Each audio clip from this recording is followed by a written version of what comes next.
안녕하세요. 오늘 대장동 개발 관련해 가지고 그 허위사실 고발된 건에 대해서 마지막 3차 공판이 있었어요. 그래서 마무리가 됐는데 잘 한 것 같아요. 잘 준비를 잘 하신 것 같고, 그래서 거기에 대한 기사 한번 보시고요. 그리고 대법원 판례 사례 그것도 잠깐 볼게요. 네, 먼저 무슨 내용을 가지고 재판을 받고 있는지 그걸 잠깐 뭐 보셨겠지만은 다시 한번 보면은 이 선거 홍보물, 여기 들어간 빨간 테두리 박스에 들어간 요 작은 글씨, 그 중에서 성남시는 개발이익금 5,500억 원을 고스란히 시민의 몫으로 환수했다. 요 환수라는 요 단어이죠. 요 단어를 지금 문제 삼아가지고 고발당한 거고요.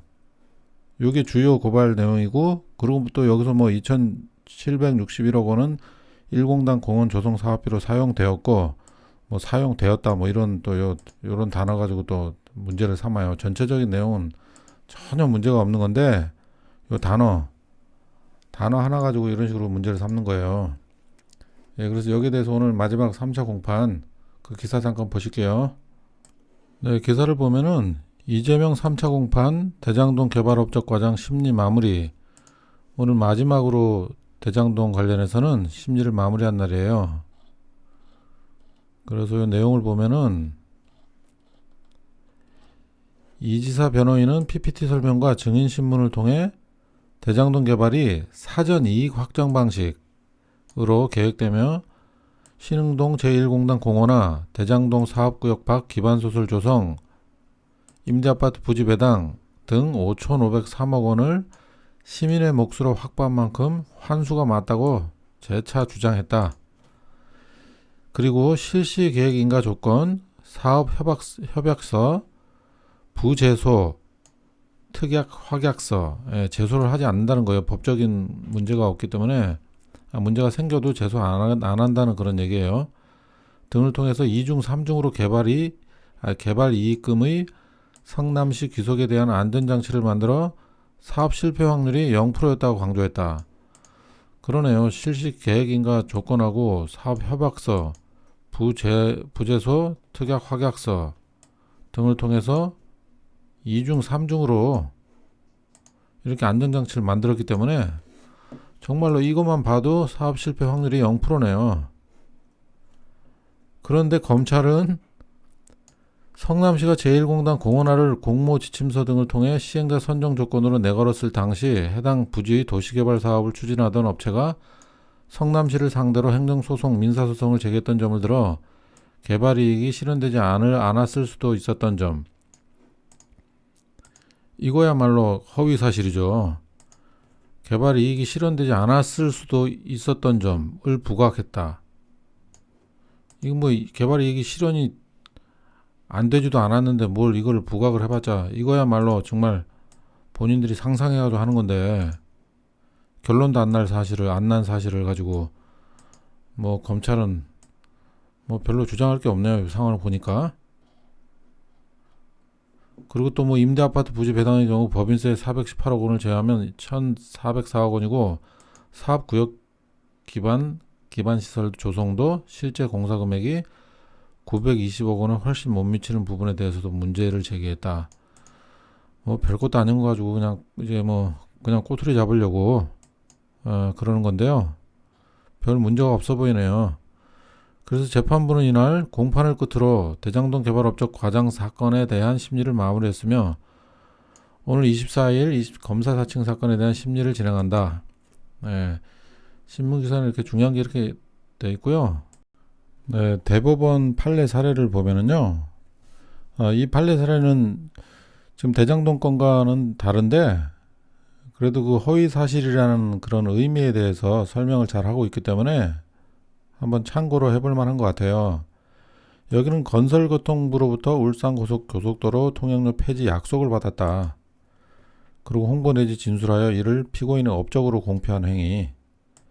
이건 뭐 지금 보면은 대장동보다도 더 심한 그런 허위 사실로 고발을 받았던 건데, 이것도 허위 사실이 아니라고 지금 나와요. 판결 요지가 보면은 공표된 사실의 내용 전체 취지를 살펴볼 때 중요한 부분이 객관적 사실과 합치되는 경우에는 세부에 있어서 진실과 약간 차이가 나거나 다소 과장된 표현이 있다 하더라도 이를 허위사실이라고 볼 수 없다. 이 내용을 딱 읽어보면은 지금 대장동 건하고 딱 맞아떨어지는 것 같아요. 이 판결 요지에서 요 설명하는 내용은 허위사실에 대해서 이제 설명하는 내용이 딱 맞아떨어지는 것 같아요.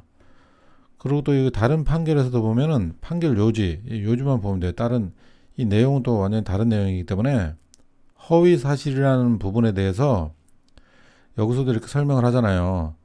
허위의 사실이란 진실에 부합하지 않은 사항으로 선거인이 후보자에 대한 정확한 판단을 그르치게 할 수 있을 정도로 구체성을 가졌을 경우에 이제 충분하다는 얘기인데, 그런 경우는 아니잖아요. 대장동이 대부분 다 맞는 말이고, 단어 하나가 어떻게 봤을 때 뭐 약간 오해할 수도 있는 그런 부분이 있지만은 여러 가지 서류상으로 다 장치가 완벽하게 돼 있고 못 받을 확률이 거의 없는 걸로 봐야 하기 때문에, 뭐 그걸 모르는 사람들이 봤을 때는 돈이 안 들어왔는데 왜 들어왔다고 그러느냐 이런 식으로 생각할 수 있겠지만은, 서류상으로 이게 안 들어올 수 없는 장치가 돼 있기 때문에, 그리고 전체적인 내용을 이제 판단해 봤을 때 그런 허위 사실이 될 수가 없다는 거죠. 그래서 여기 글도 읽어보면은 공표된 사실의 내용 전체 취지를 살펴볼 때 중요한 부분이 객관적 사실과 합치되는 경우에는 세세한 부분, 지금 얘기했듯이 뭐 단어 하나 정도 진실과 약간 차이가 나거나 다소 과장된 표현이 있더라고도 이를 허위의 사실이라고 볼 수 없다. 딱 대장동의 그 맞는 설명이에요. 그죠? 어떤 표현이 허위 사실을 표명한 것인지는 일반 선거인이 표현을 접하는 통상의 방법을 전제로 하여 표현의 전체적인 취지, 객관적 내용, 사용된 어휘의 통상적인 의미, 문구의 연결 방법 등을 종합적으로 고려하여 그 표현이 선거인에게 주는 전체적인 인상을 기준으로 판단해야 한다. 뭐 이 대장동 건은 아무리 생각을 해도 이건 뭐 허위 사실 자체 고발한 것 자체가 이상한 거고 전혀 문제가 안 되는 그런 내용이에요. 네, 그래서 그 당시 대장동 개발 사업은 각종 비리에 연루되어 민영개발로 될 뻔한 사업이었지만, 이재명 당시 성남시장이 공공개발로 변경하게 됨으로써 민영개발 민간사업자에게 돌아갈 이익 5,503억 원을 그 계약 방식에 따라서 사전 이익 확정 방식, 그것으로 성남시민 몫으로 확보한 것인 만큼 환수가 맞다는 그런 표현입니다.